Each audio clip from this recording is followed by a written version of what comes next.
श्री राम जय राम,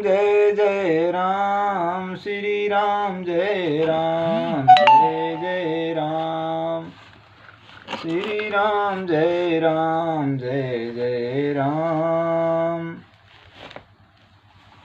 श्री राम राम जय जय राम। मति अनुहारी सुबारी गुण गन गनी मन अनवाई, सुमीरी भवानी शंकरई कभी कथा सुआई। 43। अपनी बुद्धि के अनुसार इस सुंदर जल के गुणों को विचार कर उसमें अपने मन को स्नान कराकर और श्री भवानी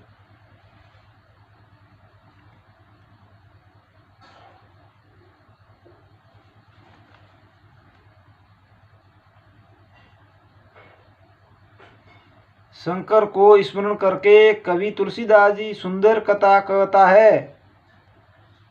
मैं अब श्री रघुनाथ जी के शरण कमलों को हृदय में धारण कर और उनका प्रसाद पाकर दोनों श्रेष्ठ मुनियों को मिलने का सुंदर स्वाद वर्णन करता हूँ।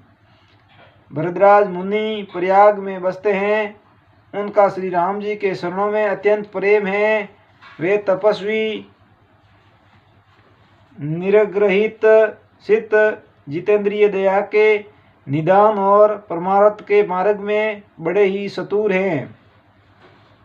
माघ में जब सूर्य मकर राशि पर जाते हैं तब सब लोग तीर्थराज प्रयाग को आते हैं। देवता, दैत्य, किवार और मनुष्यों के समूह सब आदर पूर्वक त्रिवेणी में स्नान करते हैं। श्री वेणी माधव जी के शरण कमलों को पूजते हैं और अक्षय वट का स्पर्श कर अपने शरीर पुलकित होते हैं। भरद्वाज जी का आश्रम बहुत ही पवित्र, परम रमणीय और श्रेष्ठ मुनियों को मन को भाने वाला है। तीर्थराज प्रयाग में जो स्नान करने जाते हैं उन ऋषि मुनियों का समाज वहां भरद्वाज के आश्वास में जुटता है। प्रभात काल सब उत्साहपूर्वक स्नान करते हैं और फिर परमात्मा भगवान के गुणों की कथाएं कहते हैं। ब्रह्मा का निरूपण, धर्म का विधान और तत्व के विभाग का वर्णन करते हैं तथा ज्ञान वैराग्य से युक्त भगवान की भक्ति का कथन करते हैं। इसी प्रकार माघ के महीने भर स्नान करते हैं और फिर सब अपने अपने आश्रमों में चले जाते हैं। हर साल वहाँ इसी तरह बड़ा आनंद होता है।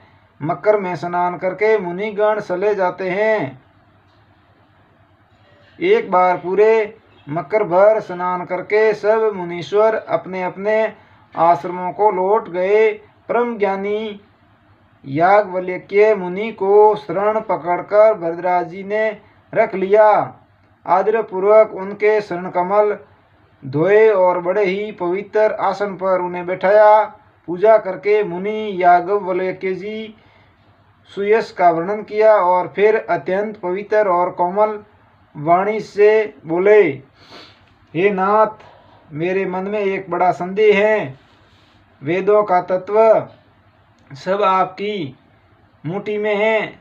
आप ही वेद का तत्व जानने वाले होने के कारण मेरा संदेह निवारण कर सकते हैं, पर उस संदेह को कहते मुझे भय और लाज आती है। भय इसलिए कि कहीं आप यह न समझे कि मेरी परीक्षा ले रहे हैं। लाज इसलिए कि इतनी आयु बीत गई, अब तक ज्ञान नहीं हुआ और यदि नहीं कहता तो बड़ी हानि होती, क्योंकि अज्ञानी बना रहता हूँ।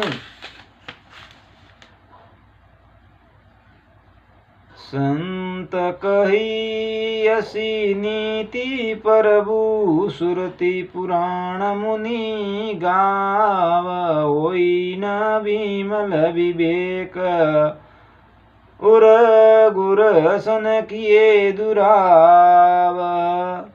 हे प्रभु, संत लोग ऐसे नीति कहते हैं और वेद पुराण तथा मुनिजन भी यही बतलाते हैं कि गुरु के साथ सिपास करने से हृदय में निर्मल ज्ञान नहीं होता।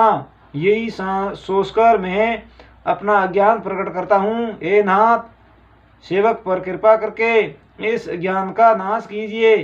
संतों, पुराणों और उपनिषद दोनों राम नाम के असीम प्रभाव का ज्ञान किया है। कल्याण स्वरूप ज्ञान और गुणों की राशि अविनाशी भगवान शंभु निरंतर राम नाम का जप करते रहते हैं। संसार में 4 जाति के जीव हैं। काशी में मरने से सभी परम पद को प्राप्त करते हैं। हे मुनिराज, वह भी राम नाम की यही महिमा है, क्योंकि शिवजी महाराज दया करके काशी में मरने वाले जीव को राम नाम का ही उपदेश करते हैं।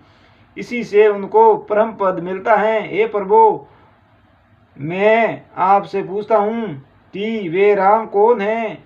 एक कृपा निदान मुझे समझाकर कहिए।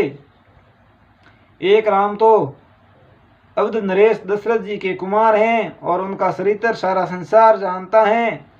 उन्होंने स्त्री के विरहन में अपार दुख उठाया और क्रोध आने पर युद्ध में रावण को मार डाला।